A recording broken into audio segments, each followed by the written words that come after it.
السلام علیکم دوستوں، آج اس ٹاپک پہ میں آپ سے بات کرنے لگا ہوں، وہ ہے کبوتروں کے بچوں کی اچھی پلائی کے لیے ہمیں کیا کرنا چاہیے۔ چونکہ میری لاسٹ ویڈیوز بریڈنگ کے حوالے سے تھی تو یہ اسی کا آگے نیکسٹ سٹیپ ہے، کیونکہ ہم بریڈنگ کبوتروں کی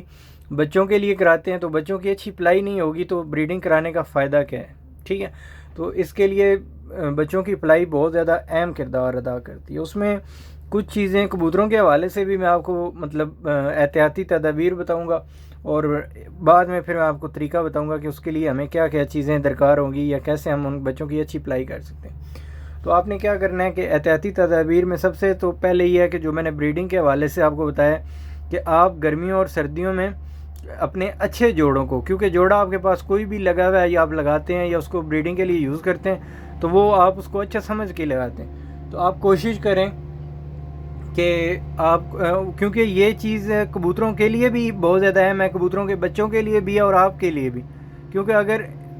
کبوتر کمزور ہوں گے تو وہ آپ کے لیے بھی پریشانی کا باعث بنیں گے، یا بچے نہیں اچھے پلیں گے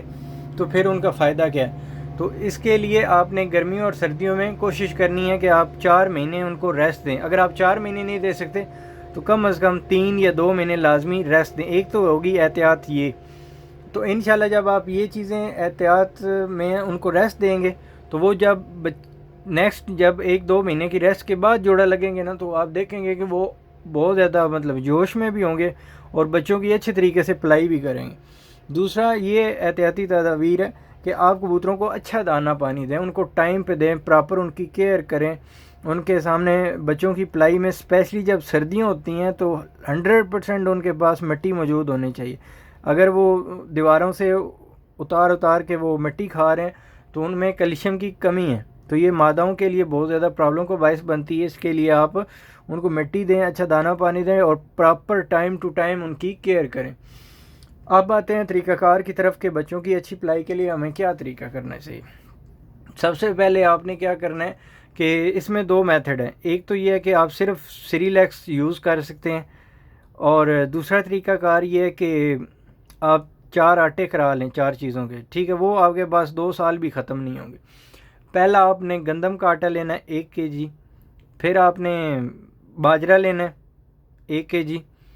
چنے جو ہیں وہ ½ کلو لینے ہیں، اور مکئی جو ہے وہ آپ 3 پاؤ لے لیں، ٹھیک ہو گیا۔ گندم اور باجرہ برابر، مکئی 3 پاؤ، اور جو چنے ہیں وہ ½ کلو۔ اب ان میں یہ ہے کہ آپ صرف سیریلیکس کا بھی پیسٹ بنا کے 1 کپ پانی میں یا 1 گلاس میں، اگر آپ کے پاس بچے زیادہ ہیں تو آپ ایک جو لمبا شیشے کا گلاس ہوتا ہے اس میں پانی ڈالیں، اگر سردی ہیں تو نیم گرم کر لیں، اگر گرمی ہے تو ان کو ویسے ہی پلا دیں، کوئی ایشو نہیں ہے۔ تو 1 چمچ 1.5 چمچ بس آپ نے دیکھنا ہے کہ وہ زیادہ محلول جو ہے یا آپ نے جو وہ بنایا پانی سا وہ گاڑھا نہیں ہونا چاہیے۔ اگر زیادہ گاڑھا ہوگا تو ان کے جو سٹمک ہیں وہ سٹک ہو جائیں گے، یعنی ان کے جو اندر آنتیں ہیں وہ جم جائیں گی اور ان میں پانی کی کمی آ جائے گی، ٹھیک ہے۔ تو آپ جب ان کے پاس نہیں ہوں گے تو وہ کبوتر تو ان کی پانی کی کمی محسوس کر کے ان کو چوگ یا اس حوالے سے دے لیتے ہیں، لیکن آپ نے چونکہ ٹائم ٹو ٹائم دینا ہوتا ہے تو پھر ان کے لیے پرابلم بنے گی۔ اس لیے کوشش کرنی ہے کہ پانی کی مقدار آپ نے ایسے رکھنی ہے کہ آپ جب 1 چمچ ڈالیں تو آپ کو اندازہ ہو کہ یہ زیادہ گاڑھا نہیں ہونا چاہیے۔ تو اس میں ایک چیز یہ ہے کہ آپ صرف سیریلیکس کی 1 چمچ ڈال لیں، یا یہ ہے کہ آپ یہ چاروں آٹوں کو یوز کر لیں، لیکن بیسٹ یہ ہے کہ آپ سیریلیکس کی بھی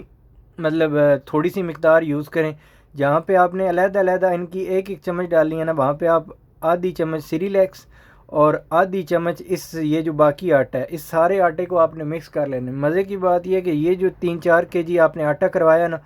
یہ آپ کے پاس 2 سال بھی ختم نہیں ہوگا۔ اگر آپ کے پاس 5 6 7 10 بچوں کی ایوریج آپ کے پاس پلائی ہے تو آپ کے پاس یہ ختم نہیں ہوگا۔ ہر جوڑا اس طرح نہیں کرتا کہ وہ اپنے بچوں کو برابر نہ پالے، ایسے کچھ ہوتے ہیں، تو اس حوالے سے یہ 2 سال بھی آپ کے پاس ختم نہیں ہوگا۔ تو اس لیے میری آپ سے ریکویسٹ ہے کہ آپ سیریلیکس کو بھی یوز کریں۔ اگر آپ کے پاس سیریلیکس اویلیبل نہیں ہے تو پھر آپ آٹا کرا لیں۔ اگر آپ یہ دونوں کر سکتے ہیں تو یہ کیونکہ سیریلیکس میں کافی ایسی چیزیں ہوتی ہیں جو انہوں نے اپنے حساب سے ان کی کمی پیشی کو دور کیا ہوا ہوتا ہے، تو وہ ہمیں چیزیں اویلیبل ہوتی بھی نہیں ہیں، اور ہوں بھی تو پھر ہمارے پاس اس حساب سے ریشو نہیں نکلتی۔ تو میں آپ کو یہی ریکمینڈ کروں گا کہ ان دونوں کی ½ چمچ،